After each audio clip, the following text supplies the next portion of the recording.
Ô gente, eu agradeço a Deus que hoje pela manhã, depois do culto, nós tivemos uma assembleia maravilhosa, como sempre, né? E nós aprovamos as contas, porque a sua igreja presta contas. Aprovamos contas do primeiro semestre de 2019, e eu disse aos irmãos, eu louvo a Deus, porque nesses quase 31 anos de ministério aqui, nunca tivemos uma conta rejeitada em assembleia. Graças a Deus, mais uma vez, tudo foi devidamente aprovado. Nós elegemos também a diretoria do novo biênio 2020-2021, e a gente vê tanta coisa boa que Deus está fazendo na vida da igreja. Só peço aos irmãos uma coisa, por favor, eu falo quase igual Paulo em Romanos 12, quando ele disse assim, rogo-vos, pois irmãos, lembram disso? O que Paulo está fazendo é o seguinte, colocando uma terminologia bem nossa, pelo amor de Deus, é Paulo suplicando, rogo-vos, orem por nós, orem pelo ministério da igreja, pela direção da igreja, pela administração da igreja, pelos funcionários da igreja, por aqueles que têm que estar à frente, essas quase 50 pessoas à frente do CCH, do CasaCap, da igreja, é muita coisa, irmãos, e Deus hoje ainda mandou mais 30 para cá, por carta e aclamação, e tem mais batismos, e tem mais não sei o quê, e se Deus está nos dando muito, é porque a gente tem que fazer muito mais. Você crê nisso?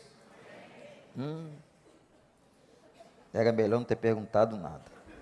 Você crê nisso ou não crê? Tem alguém dormindo aí do seu lado? Dá só uma olhadinha, pergunta. Você está bem? Está dormindo? Chuvoso lá fora? Bom para ver um filme de terror, né, gente? Vai ficar quietinho ali na coberta. Pastor Paulo gosta de filme de terror? Não, também não gosto não, negócio desagradável. A gente já leva tanto susto, né? Tem que levar susto vendo o filme, pelo amor de Deus. Quem é que gosta de filme de terror aqui? Pode confessar? Meu Deus, cavernosos, muita gente. Vocês são esquisitos, hein? Negócio de cemitério, de caixão, de tumba. Então tá, vamos lá. Nós estamos numa série sobre batalha espiritual, quarta mensagem. Irmãos, nós começamos falando sobre o texto áureo, fizemos uma exegese de Efésios 6, quando Paulo está dizendo, finalmente fortalecei-vos no Senhor. Depois nós tivemos uma segunda mensagem, aonde nós abordamos as estratégias de Satanás, como é que o diabo age. Vimos naquele texto do jardim a sutileza de Satanás, as suas armas, que ele usou lá no jardim do Éden e continua usando. Hoje pela manhã, dentro da nossa série, nós trabalhamos o momento em que Cristo tem um encontro pessoal com Satanás. Passagem de Mateus 4, na tentação, e nós vimos ali de uma maneira exegética o que a Bíblia nos ensina, como que nós podemos nos armar, nos defender. Impressionante que em todo tempo o Senhor se defendeu com a palavra, e curioso também que Satanás o atacava usando a Bíblia, usando o Velho Testamento, porque o Novo Testamento não havia naquela época, mas as respostas e a defesa de Jesus era com a palavra. Por quê? Porque quando Satanás usava a palavra, ele distorcia a palavra, ele omitia, ele desvirtuava, coisa que ele faz hoje também com muita gente. Cuidado quando você estiver ouvindo uma pregação, confira na palavra, leia a palavra, investigue. E hoje à noite, nessa quarta mensagem, nós vamos falar de um tema também bastante complexo. Todos os temas de batalha espiritual são complexos. Mas eu quero falar com vocês sobre o problema da possessão e da opressão. O que é a possessão? Vamos começar pela possessão. Eu posso definir a possessão assim: a ocupação do corpo humano por uma entidade maligna que domina a mente e a personalidade do possuído. Interessante. Todos os endemoniados do Novo Testamento, quando, por exemplo, Jesus, alguém perguntava qual é o seu nome, ele tinha perdido a identidade própria. em casos que a resposta do diabo foi: sou uma legião, se referindo até ao número de soldados de uma guarnição romana. Eu sou uma legião. Quer dizer, a possessão tirava do indivíduo a identidade como pessoa. Ele era manipulado, ele era possuído, fazendo coisas que ele não queria fazer, porque ele agora estava sob domínio de forças malignas. E outra coisa interessante na possessão: o diabo trabalha nas faculdades sensoriais da pessoa. Nós temos 5 órgãos dos sentidos: a visão, o tato, o paladar, a audição, o olfato. Ele trabalha inclusive nisso. Pessoas que veem o que não é realidade, pessoas que escutam vozes que não são realidades. Portanto, a possessão, eu volto a dizer, é a ocupação por Satanás de corpos, de pessoas. Porque eu afirmei aqui, quero repetir, que Satanás não se encarnou. O único que se encarnou foi o nosso Senhor Jesus Cristo, que deixou seu trono de glória, tomando a forma de servo, habitou entre nós. Louvado seja o Senhor. Sofreu até a morte, morte de cruz, e ao terceiro dia ressuscitou. Esse é o nosso Jesus. Mas Satanás não teve esse poder, então ele não se encarna, ele tenta se apossar do corpo dos outros. Eu quero ler com você Lucas 11. Abre a sua Bíblia. Deixa a sua Bíblia aberta que nós vamos consultar alguns textos importantes do nosso estudo. Lucas 11, 24, gente. Lucas 11, 24. Quando um espírito imundo sai de um homem, passa por lugares áridos, procurando descanso, não encontrando, diz: voltarei para a casa de onde saí. Voltarei para a casa de onde saí. E quando chega, encontra a casa varrida, em ordem. Então vai e traz outros 7 espíritos piores do que ele, e entrando passam a viver ali, e o estado final daquele homem torna-se pior do que o primeiro. Irmãos, esse texto que está aqui mostra como é que o inimigo faz. Por isso que há pouco eu estava interpretando o cântico que cantamos e disse, porque é bíblico, né, que nós somos a casa de Deus. O Espírito não habita mais em templos feitos por mãos humanas. O Espírito Santo habita naquele que crê, mora na tua vida, no teu coração. Amém, gente? Louvado seja o Senhor. Ora, o que Jesus está ensinando aqui nesse texto, e você vai ver muito isso de uma maneira prática. Você vê pessoas que vão a cultos de libertação. Aliás, isso é um equívoco. Eu vou tratar disso em outras matérias. Sabe por quê? Todo culto que é invocado o nome de Jesus é culto de libertação. Deu para entender? Conhecereis a verdade. Repete comigo, igreja. Conhecereis a verdade e a verdade. Ora, se eu conheço a Cristo e se invocado é o nome de Cristo, onde há Cristo, aí há libertação. Vocês vejam quantos erros bíblicos e teológicos a gente comete, por não conhecer a Escritura nem o poder de Deus. Todo culto é um culto de libertação, então não precisa você marcar na agenda, como muita gente fala: eu vou amanhã, terça, no culto de libertação tal, e o cara vai na outra da libertação tal, ele vai tanta coisa que ele fica aprisionado pelos cultos de libertação. Ele fica com a agenda toda presa, e aí não faz outra coisa, ele está aprisionado pelos cultos de libertação. Irmãos, todo culto que o nome de Jesus está, é culto de libertação.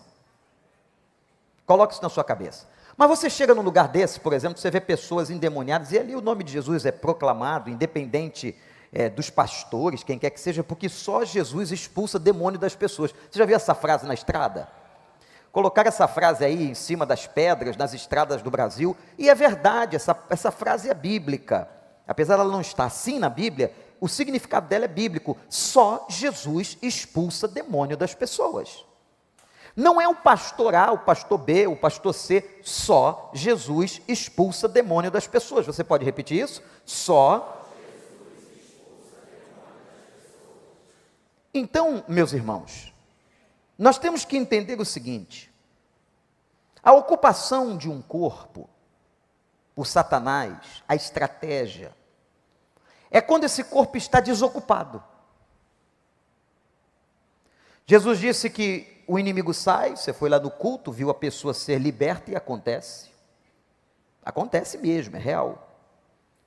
Semana que vem, ela está lá de novo, estribuchando. Aí você diz assim, ué, mas essa pessoa não foi liberta? Foi.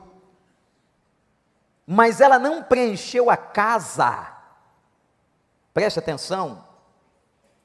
O seu corpo, a casa dela não foi preenchida com o Espírito Santo. Ela não aceitou Jesus como Salvador. Ela passou só por uma sessão de libertação. E porque a casa dela não está ocupada pelo Espírito, Satanás retorna trazendo espíritos piores. E volta a trabalhar na vida daquela pessoa, e diz o texto, não sou eu que estou dizendo, de forma até pior do que anteriormente.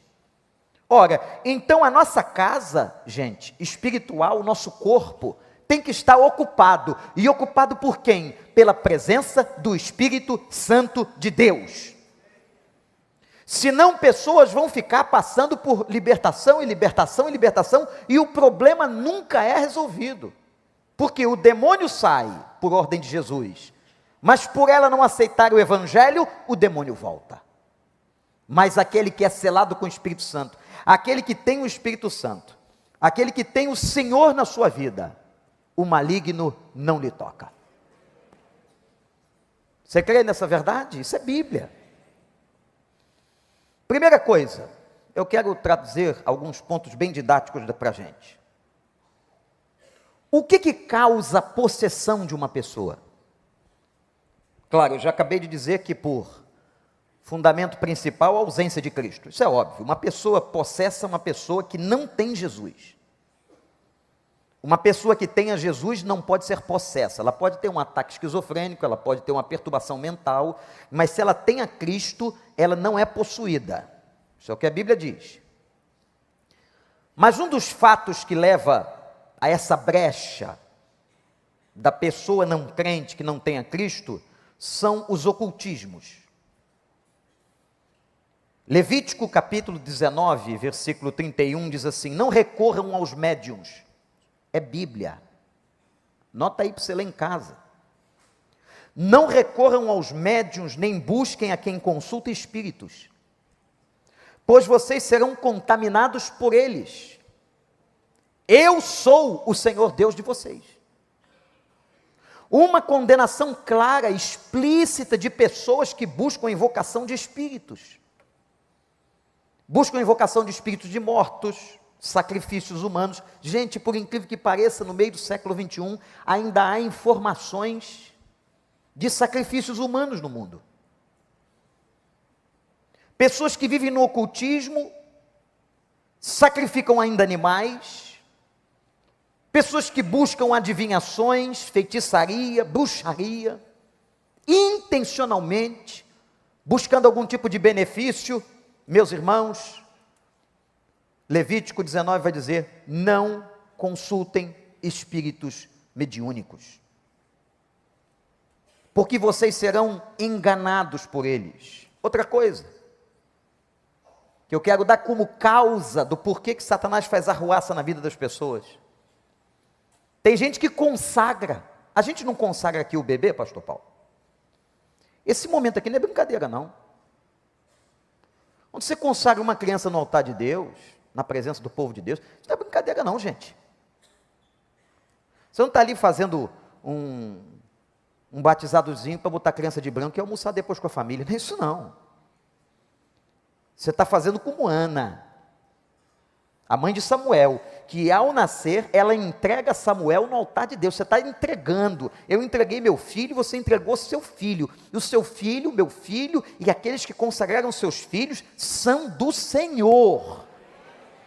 Se amanhã esse filho se rebela, com a autonomia que ele tem, com decisão própria, e não quer mais seguir a Cristo, é um problema dele, porque cada um dará conta de si. Agora, o nosso trabalho como pai, como mãe, é consagrar a criança no altar de Deus. Amém, gente?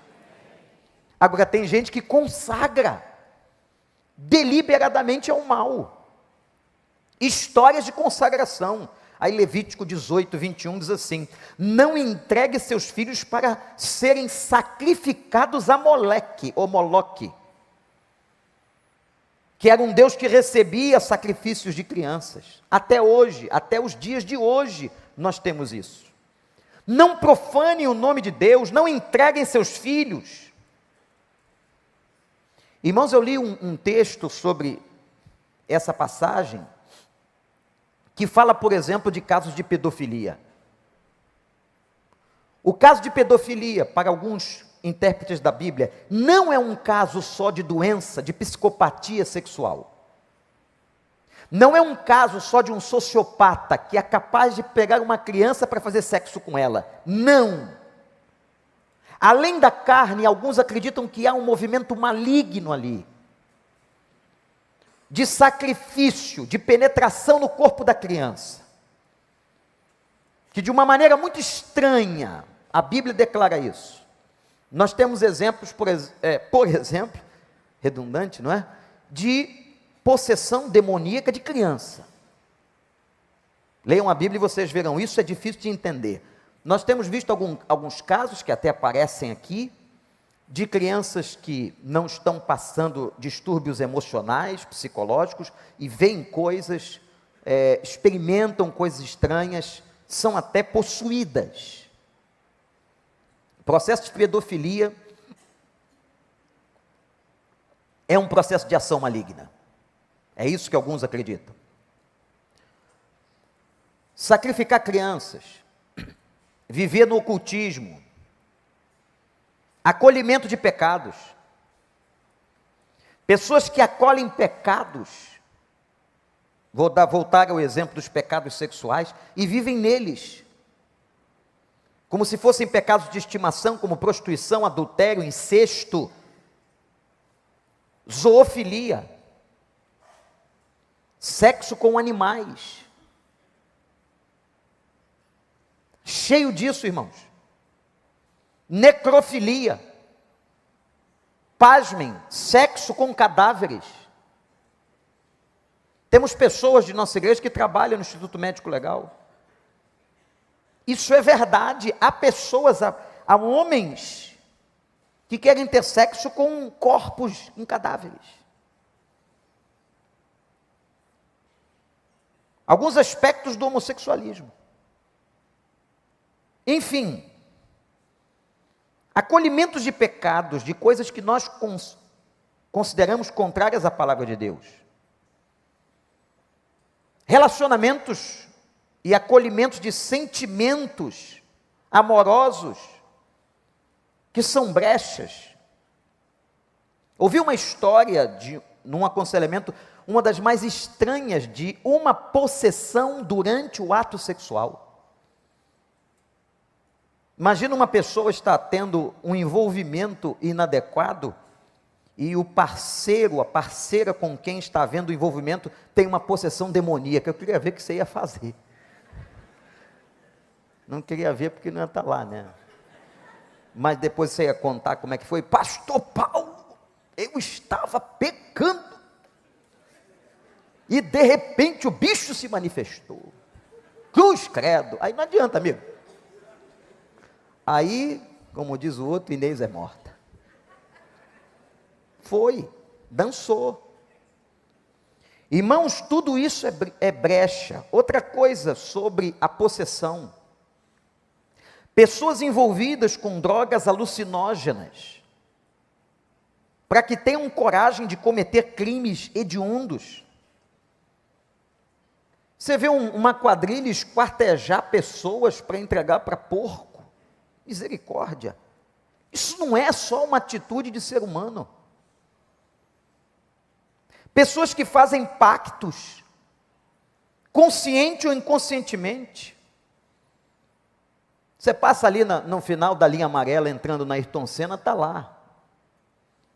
Venha para a vovó não sei o que eu trago o seu amor em 2 dias. Toda vez que a gente passa ali tem que ler aquilo. Um dia uma pessoa liga. E aí ela pede um monte de coisa. para trazer aquela pessoa que você quer em 2 dias. Depois de 20 anos, você diz: para que eu fui passar naquele lugar? Coisa que não vem de Deus. Pessoas querendo sucesso, autoridades fazendo pactos para que possam ter poder. Então a possessão, que é a tomada do crente, ou melhor, desculpa, a tomada do não crente, da pessoa sem o Espírito Santo, a tomada daquele que não tem o Senhor, encontra nesses fatores que eu disse aqui, brechas, maneiras, ocasião, em que o inimigo se manifesta. O crente, 1 Coríntios 6, 19 e 20, anota esse texto para sempre. O crente é templo do Espírito Santo. 1 Coríntios 6, 19 e 20. E 1 João 5, 18. Aquele que nasceu de Deus, Deus o protege e o maligno não lhe toca. Louvado seja o nome do Senhor. Repete comigo, vamos declarar esse versículo aqui. É muito importante a declaração com os lábios da palavra de Deus, daquilo que você quer e que você crê. Então repete comigo aqui: aquele que nasceu de Deus, Deus o protege, e o maligno não lhe toca. De novo, aquele que nasceu de Deus, Deus o protege, e o maligno não lhe toca. 1 João 5,18. Não é o fato de você ser membro da igreja, do recreio, que você vai ser protegido, ou porque você é filho do diácono, filho do líder da igreja. Não tem nada disso, isso não dá imunidade. O que vai dar imunidade contra a possessão é o novo nascimento. Guardou aí? O que dá imunidade espiritual é o novo nascimento. Uma pessoa convertida, que aceitou o Espírito, ela não mais será possessa por espíritos malignos. E aí você vai dizer: pastor, e aquele irmão que eu conheci, que antes, nós temos vários aqui. Temos vários que passaram por pactos, pessoas que consagraram a cabeça, o corpo. E aí, pastor? E aí o Evangelho diz que na cruz toda maldição foi quebrada. Louvado seja o Senhor. As coisas velhas já passaram. 1 Coríntios 5,17. As coisas velhas já passaram e tudo se fez novo. Amém, igreja? Tem que dar um amém forte. Amém. Aquele que está em Cristo, nova criatura é. As coisas velhas já passaram e tudo se fez novo. Então todo pacto, toda entrega, tudo aquilo que eu fiz de errado, toda consagração que não foi a Deus, cai por terra na hora da sua conversão, e o Senhor te liberta. É o ato justificatório, e Satanás não tem mais como te acusar, porque ao olhar para você, o Pai olha através da lente de Cristo e diz: este é meu filho amado, a quem dei graça, e o meu Espírito está sobre ele. Glorifique o nome do Senhor. Não tem possessão de crente.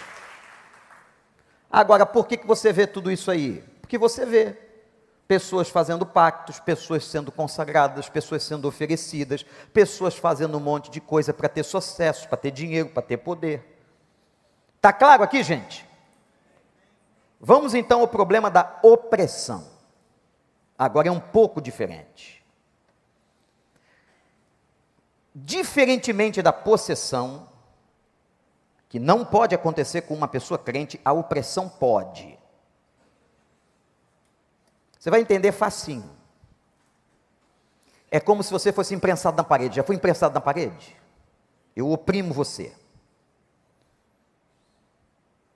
Como Satanás não pode possuir, ele tenta oprimir.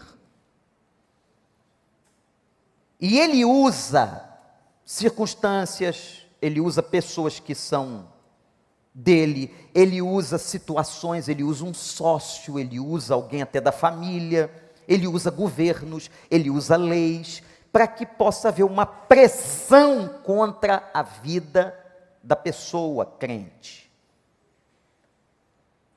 A opressão, ela é destinada especialmente a crentes. Volto a dizer que não podem ficar possessos, mas podem ser opressos. 1 Pedro, versículo 5, verso 18, esse versículo é importante na Bíblia. Pedro diz assim: sede sóbrios, vigiai. Olha aí, a mesma palavra que ele ouviu de Jesus. Vigiem e orem. Aqui Pedro está dizendo: vigiai. O diabo, inimigo de vocês, adversário, anda, e aqui vem a palavra central do texto, ao derredor. O que é uma coisa ao derredor? É uma coisa que está além do que está ao redor. Por que que ele não está ao redor? Por uma palavra bíblica e por uma ordem de Deus, que os anjos do Senhor acampam-se ao redor dos que o temem e os livra. Os angelos, ou os anjos de Deus, têm função. E a função, você não sabe, isso aí é coisa que a vovó ensinava, às vezes até sem conhecimento, mas existem anjos que guardam você. Existem anjos que são mensageiros de defesa. Irmãos, é uma coisa do mundo espiritual. Eu recomendo a leitura de um livro extraordinário, esgotado, mas você pode encontrar em algum lugar, intitulado Anjos, de Billy Graham, aonde ele fala da importância da hierarquia dos anjos, e diz inclusive, que na queda de Satanás e todo o arcabouço de 1/3 do céu que cai em pecado com Lúcifer, nesse arcabouço também há uma hierarquia. Então há uma hierarquia espiritual do bem e há uma hierarquia espiritual do mal.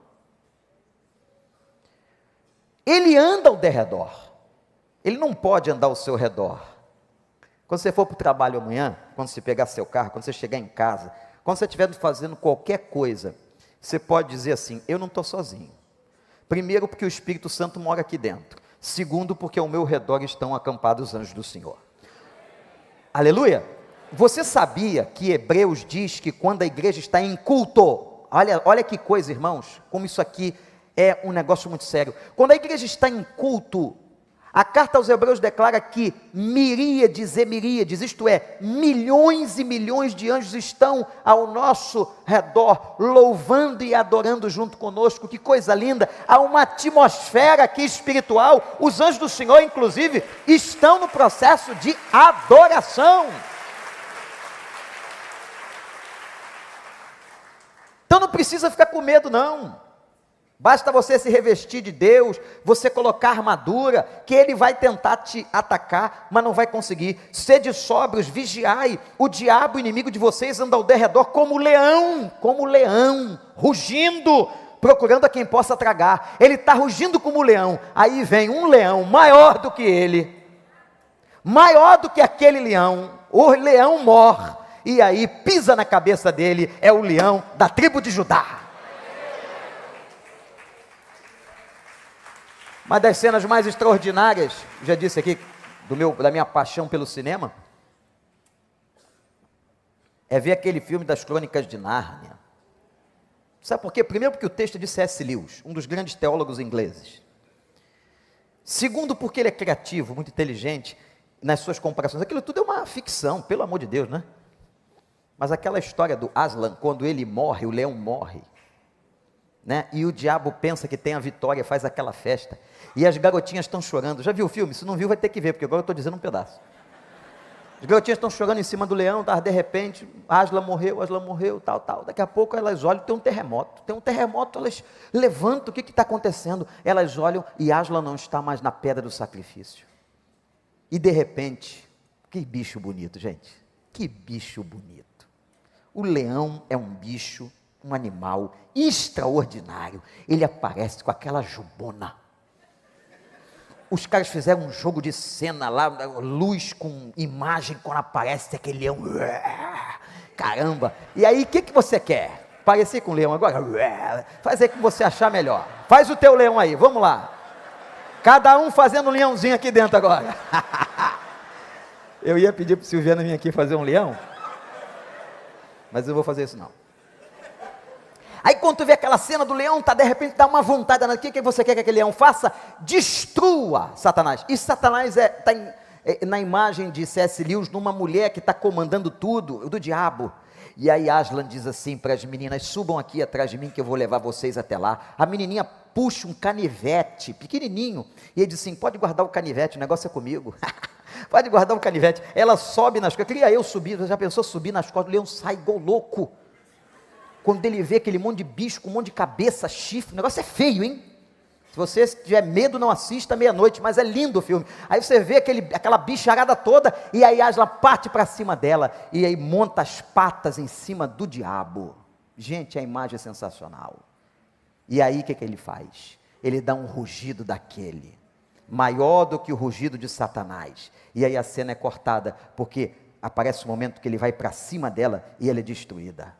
E quando ela é destruída, todas as forças do inferno são destruídas. Louvado seja o nome do Senhor. O que a gente vê no mundo hoje, a maldade, tudo que a gente está vendo um dia, vai ser completamente destruído. Ele será acorrentado e ele será destruído. Tudo que ele faz de mal contra pessoas, contra famílias, contra a igreja, não vai fazer mais. E ele ainda foi querer lutar nas regiões celestiais. As regiões celestiais é lugar de governo de Deus, aleluia. 2 Coríntios 12, 7, Paulo falou de um espírito que o atormentava na carne. Mas Paulo também fala da graça de Deus e da sua vitória. Lá em Apocalipse 6, depois se você quiser leia de 9 a 11, tem o selo. Momento final, depois que houver toda piora, tudo aquilo que a Bíblia diz que vai acontecer na humanidade, está registrada a derrota final de Satanás. Sede sóbrios, vigiem, porque o diabo está ao derredor buscando brecha para atacar você, para tirar sua alegria, para entrar de alguma maneira e fazer arruaça nos seus negócios, na sua casa, na sua vida.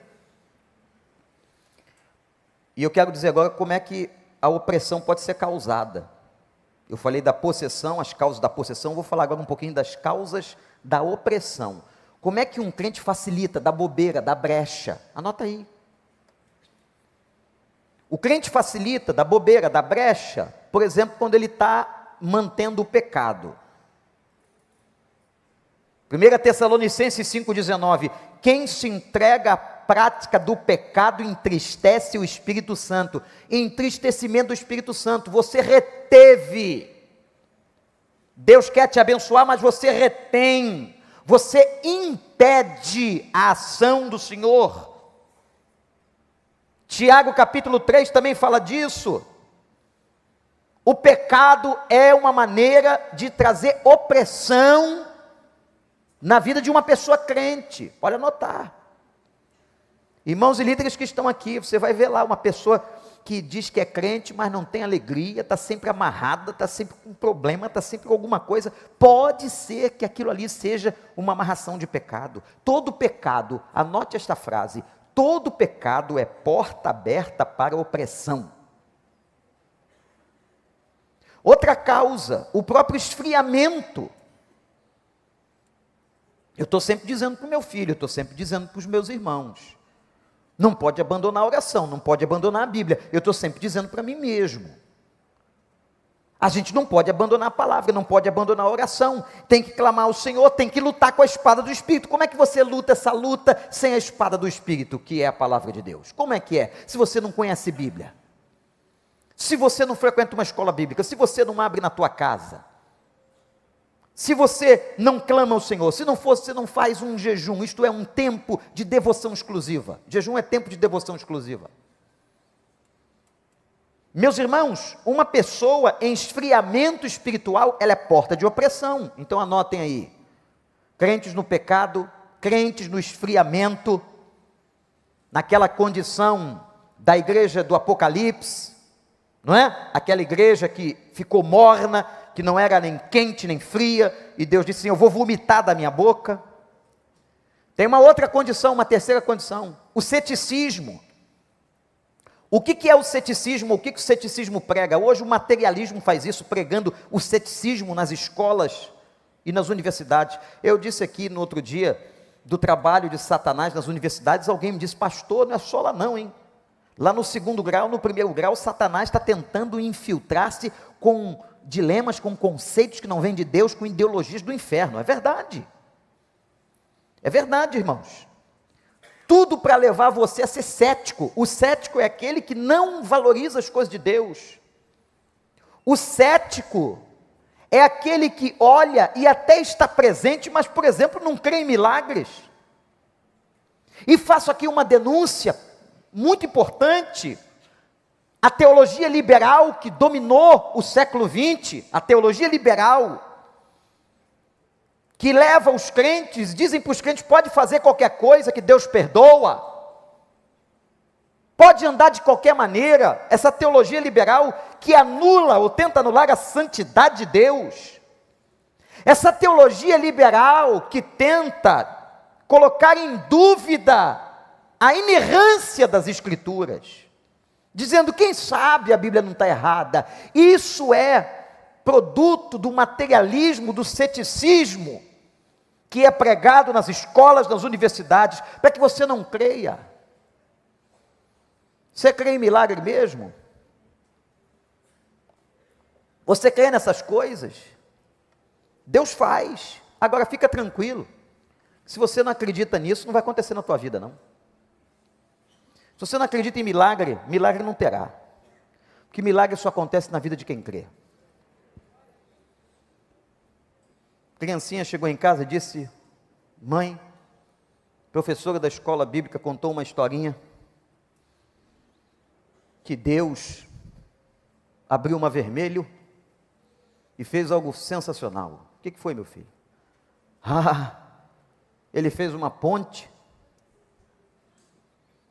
de construção pesada, pegou os israelitas, foi botando de um a um na ponte, e aí os canhões do Egito apontados, e a mãe está olhando aquela história meio diferente, os canhões do Egito apontados, disparando, e o Senhor desviando as balas, não acertava uma. E a mulher perguntou: meu filho, quem é o seu professor da escola bíblica? Quem que lhe contou essa história desse jeito? Aí ele disse assim: mãe, se a senhora não acredita como eu estou dizendo, a senhora jamais acreditaria no que eu ouvi.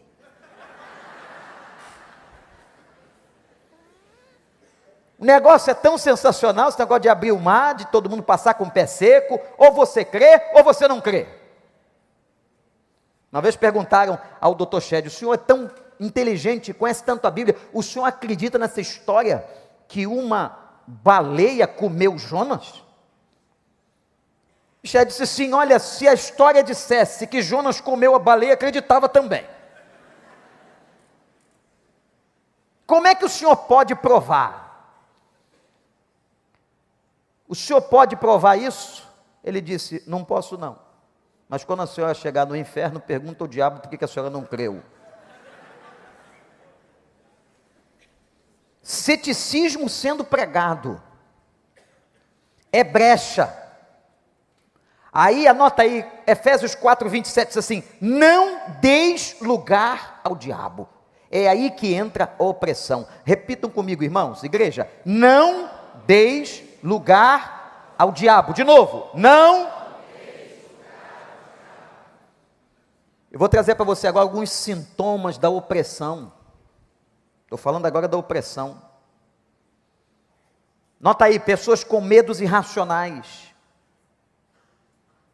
Medos irracionais, fobias irracionais. Aí você vai dizer assim, você que é psicólogo: não, mas isso aí é síndrome do pânico, provocado por núcleo de ansiedade.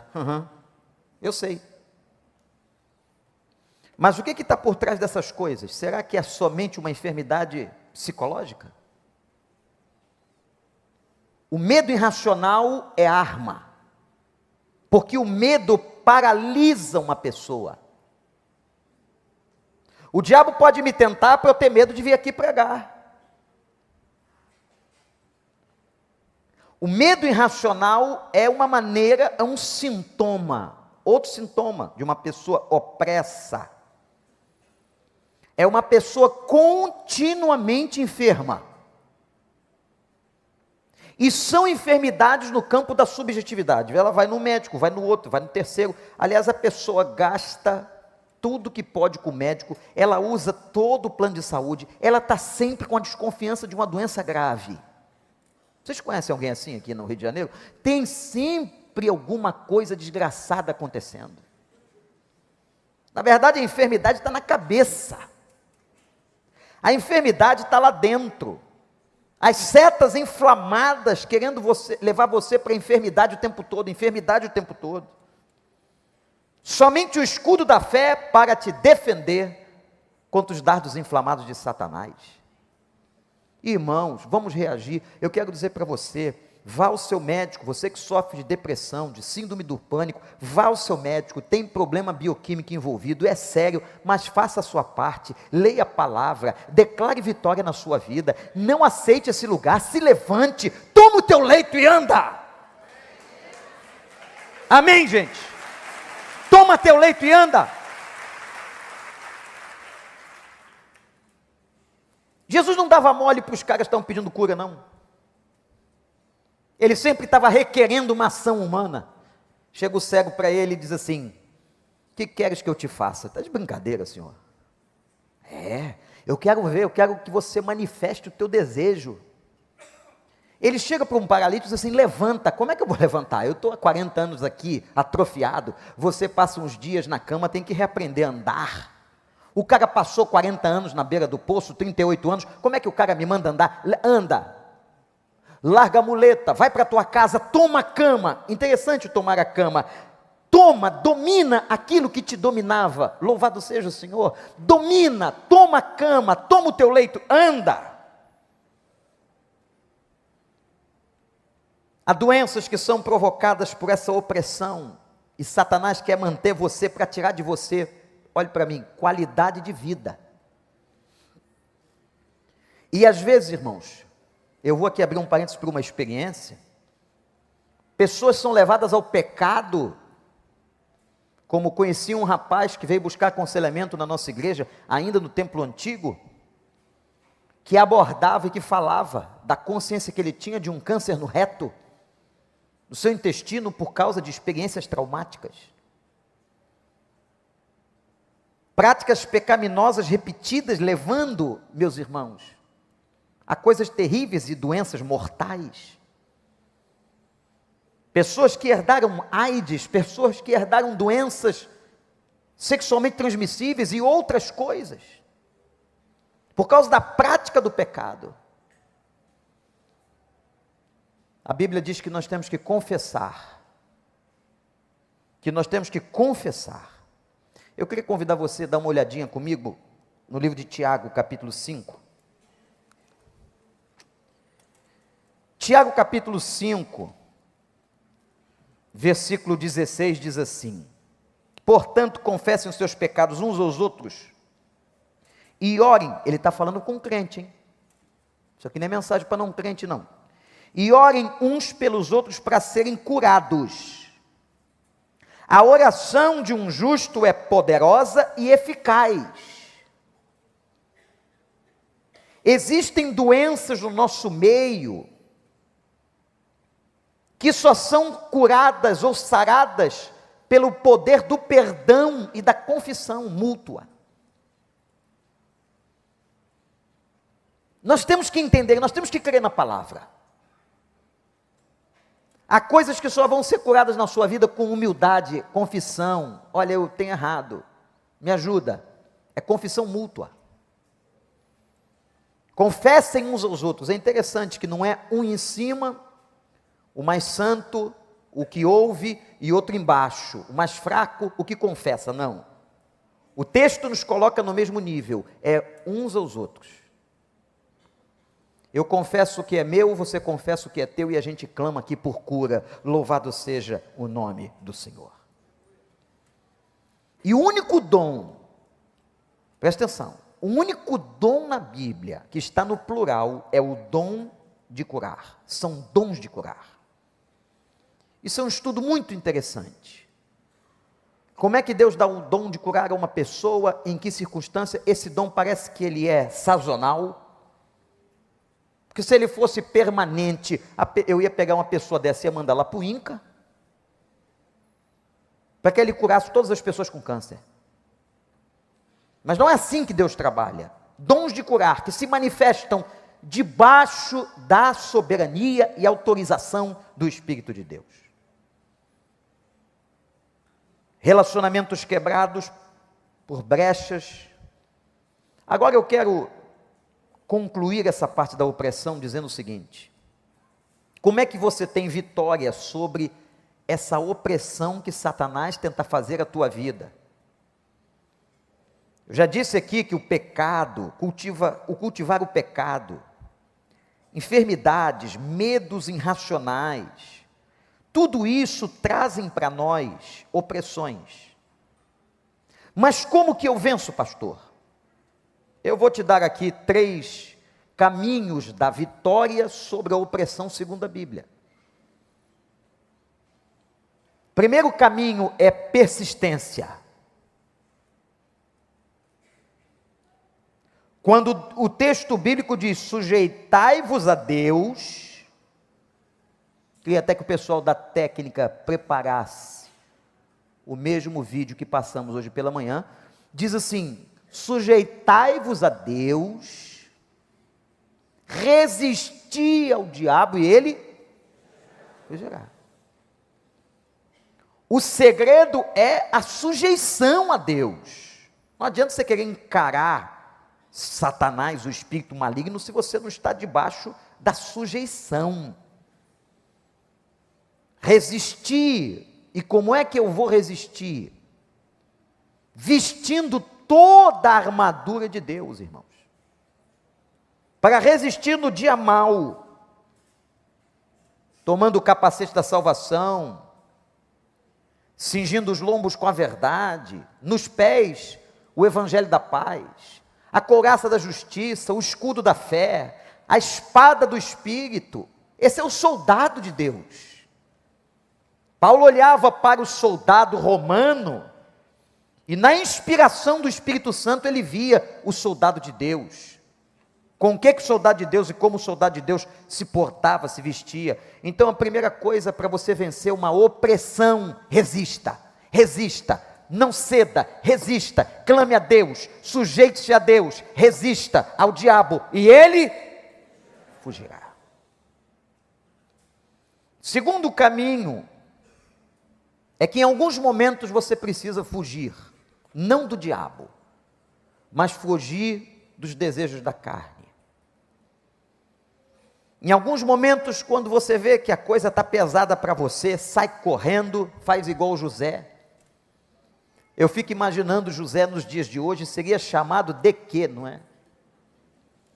Qual seria o nome, o codinome José, com aquela mulher linda, porque devia ser linda, mulher de um governante, que tinha um harém a seu dispor, aquela mulher de Potifar. A Bíblia diz, irmãos, prestem atenção nisso, que ela ficava dia e noite tentando o homem. O homem trabalhava dentro da casa de Potifar, e ele ficava sendo tentado dia e noite, noite e dia. Dizem que tem hoje mulheres perigosas como aquela, que ficam tentando dia e noite, noite e dia. Diz que tem caras que não precisam nem fazer mais nada, é só aguardar, que o bote chegará. O bote chegou, a mulher avança em José, vejam isso, e ele faz o quê? Bate um papo com ela, vai dar aconselhamento. Eu às vezes escuto umas coisas aqui, não, pastor, estou aconselhando uma pessoa que quer me seduzir. Eu falei, o quê? A pessoa está doida que eu caia no pecado, chamei ela para uma conversa, à meia-noite ali no shopping. vou bater um papinho com ela, depois a gente sai e toma um negócio. Aqui para ela entender, pastor, estou fazendo discipulado. Vai enganar a tua mãe, cara, que acredita. A única pessoa que acredita totalmente em você é a tua mãe. Tudo que você contar para tua mãe, ela acredita. Não é verdade? Nem sempre. Rapaz, o negócio apertou, foge, sai fora. Vem lá, galera, com aquele negócio. É dinheiro, olha só, dinheiro, coisa sendo oferecida, poder, foge, cara. Se é uma armadilha do inferno, foge. Porque tem gente que vê dinheiro e diz, é de Deus. Toda quantia grande de dinheiro é de Deus. Quantia pequena é de Satanás, olha o diabo. Nota de 2, nota de 20, essas notas são absolutamente amaldiçoadas por nós. E se o cara vê dólar, aí que é de Deus mesmo. Dólar é uma beleza, seja americano, canadense, euro, olha, pequenininha a nota do euro, né? Grande, uma pequenininha assim, de comprimento. Quando vejo uma nota dessa, o cara diz logo, isso é de Deus, olha aí, olha aí. Mas a bota real na frente, tem o diabo me provocar com isso. Eu não caio para esses R$2 nem a pau. Nem toda oferta que você está recebendo é de Deus. Nem toda oferta abençoa. Então, foge quando precisar. Resiste quando tiver que resistir. E por fim, comunhão. Olha de novo para Tiago capítulo 5, verso 13. Entre vocês alguém que está sofrendo, que ele ore. Vejam, interessante, né? Que ele ore. Tem gente que só fica pedindo oração. Você já orou por você mesmo? Há alguém que se sente feliz, que cante louvores. Entre vocês alguém que está doente, que ele mande chamar os presbíteros da igreja, para que estes orem sobre ele e unjam com óleo em nome do Senhor. A oração feita com fé curará o doente, o Senhor o levantará. Aleluia. E se houver cometido pecados, ele será perdoado. Portanto, confessem seus pecados uns aos outros e orem uns pelos outros para serem curados. A oração de um justo é poderosa e eficaz. Elias era um homem como nós, orou fervorosamente para que não chovesse, e não choveu sobre a terra. Durante 3 anos e meio, orou outra vez, e os céus enviaram chuva e a terra produziu seus frutos. Meus irmãos, se alguém de vocês se desviar da verdade, e alguém o trouxer de volta, olha aí um conselho sobre os que estão afastados de Deus, afastados do Senhor, e você conhece. Lembre-se disto: quem converteu um pecador do erro do seu caminho, salvará a vida dessa pessoa, e fará que muitíssimos pecados sejam perdoados. Oração de fé. A tese básica desse texto de Tiago é oração de fé. Portanto, igreja do Senhor, orem com fé. Então aqui, recapitulando sinteticamente para nós concluirmos, a possessão só vem sobre a vida daquele que não tem o Espírito Santo, que a casa está vazia, como vimos no texto. A possessão tem muitos sintomas, e pessoas que fazem pactos e que procuram ter comunhão satânica, entregam seus filhos a Moloque, consagram suas vidas, entregam suas cabeças ao diabo. Nós temos que estar bem atentos quanto a isso e quanto àqueles que vivem perto de nós. Agora, a opressão não, a opressão é uma maneira do inimigo tentar pressionar você, usar alguma coisa, usar alguém, usar, às vezes, alguém no trabalho, na vizinhança, um familiar, para que você sinta-se pressionado, feche as brechas. A enfermidade, o medo, tudo isso, você pode orar, clamar ao Senhor, isso vai ser extirpado da sua vida. E eu termino com um texto: sujeitem-se a Deus. Eu selecionei, queria que nós víssemos, quem já viu vai ver de novo, mas nunca é ruim ver novamente essa cena de um filme evangélico, que é um filme destinado a restauração de famílias. E eu vou afirmar aqui, eu afirmei hoje de manhã, muitos dos problemas de opressão, muitos dos problemas de pecado, de tentação, acontecem dentro de casa. A maioria dessas coisas e desses movimentos acontecem dentro de casa. E nós temos, irmãos, que fazer uma declaração. Por isso que a Bíblia fala uma confissão com os lábios, que Jesus Cristo é Senhor da nossa vida. Então vejam este pequeno pedaço de 3 a 4 minutos do filme que eu estimulo a que os irmãos possam ver, O Quarto de Guerra. Quando uma mulher sabe do adultério do seu marido. Eu estou te pedindo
Disposição, isso é uma força que não vem do homem.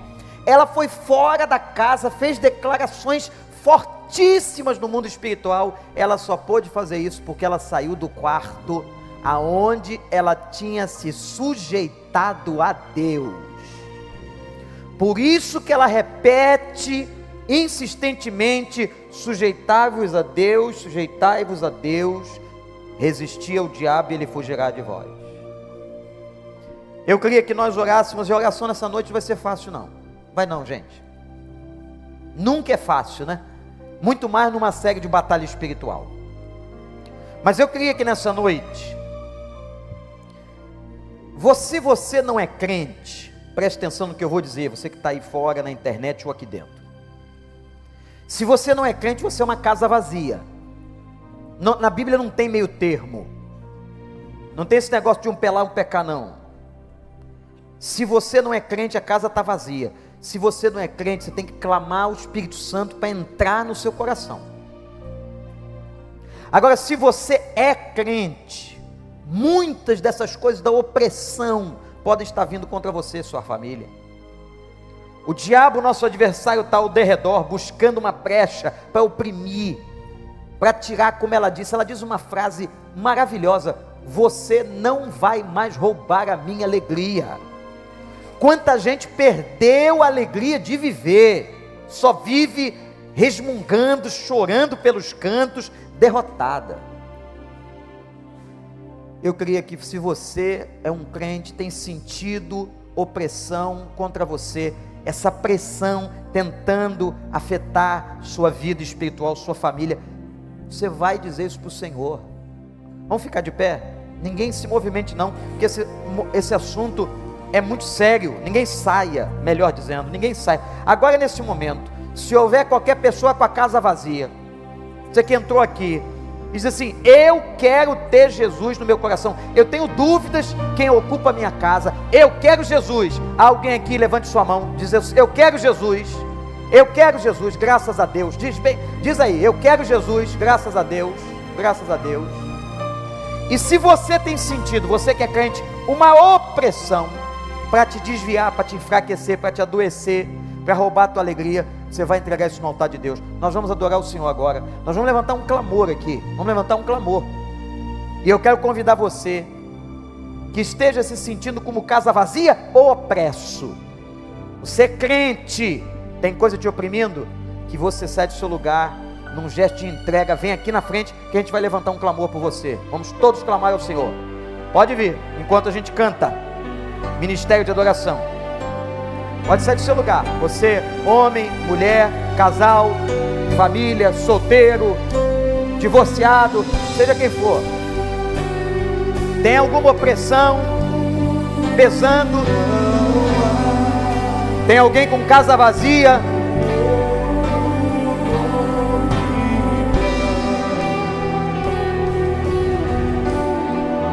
Pode vir. Convite é da palavra.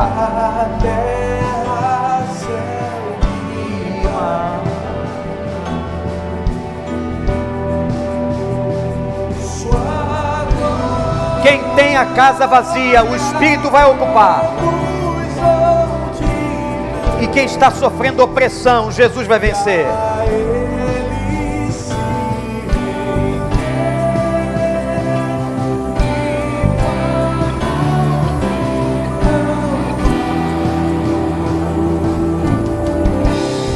Oh Deus, se o Espírito está falando com você, vem, vem, lá da direita, aqui no centro, lá na esquerda, pode vir, pode vir, graças a Deus, louvado seja o nome do Senhor, pode vir, quanta gente, aleluia, Deus seja louvado.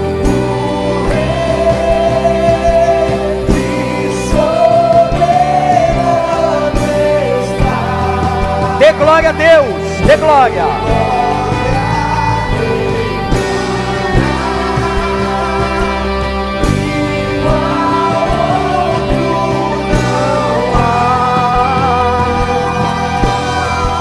Oh, diz aí.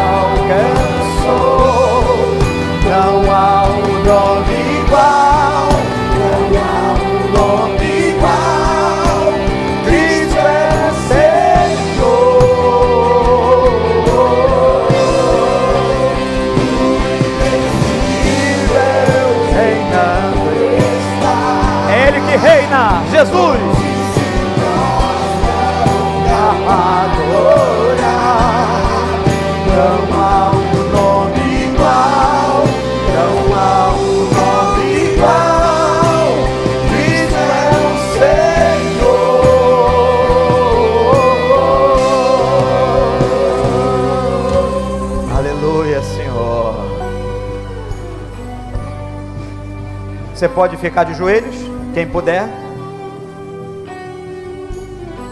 Joelha comigo. Quem não puder, não tem problema. Deus sabe. Senhor Deus,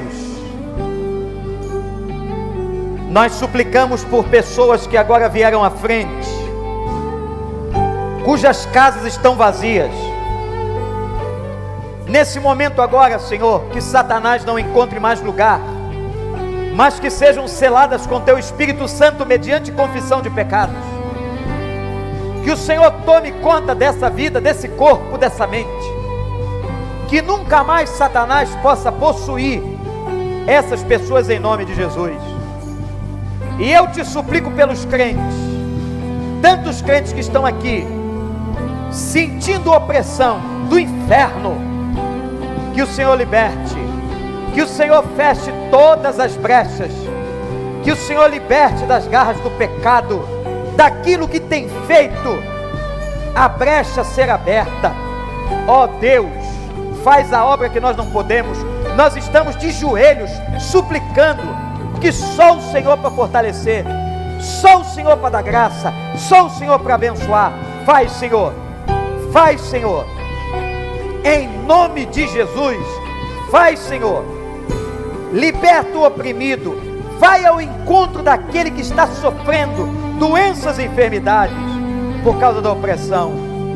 Cura, Senhor, em nome de Jesus, em nome de Jesus.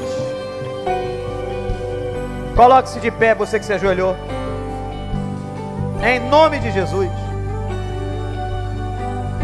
Pela autoridade da palavra de Deus,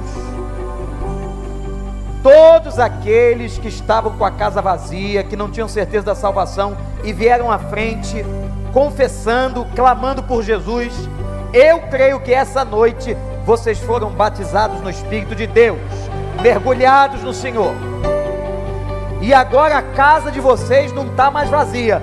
Agora diz assim: habita em mim o Espírito Santo.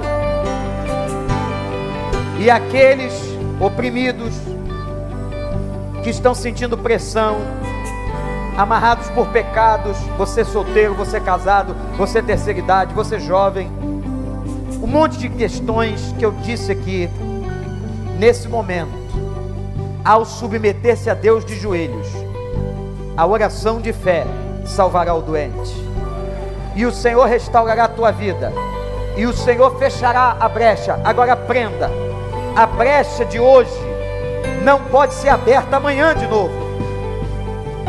Tem que estar na presença de Deus, tem que ter oração, tem que ter Bíblia, tem que se fortalecer no Senhor e dar ao Senhor continuamente glória devida ao seu nome. Amém? Então agora a igreja vai terminar, nós vamos terminar o culto declarando essa beleza dessa letra em louvor ao Senhor. Se alguém está aqui, não é batizado, não é da igreja, sentiu que a casa está vazia, tem gente de colete azul, conselheiros, dá o nome para ele, para depois a gente conversar com você. Ele vai te dar uma Bíblia nesse momento do cântico final. Igreja do Senhor, levante as mãos. Senhor, eu sou teu. Repete comigo. A minha semana está nas tuas mãos. Fortalece a minha vida. Me ajuda a fechar todas as brechas. Cura as enfermidades. Me ajuda a resistir.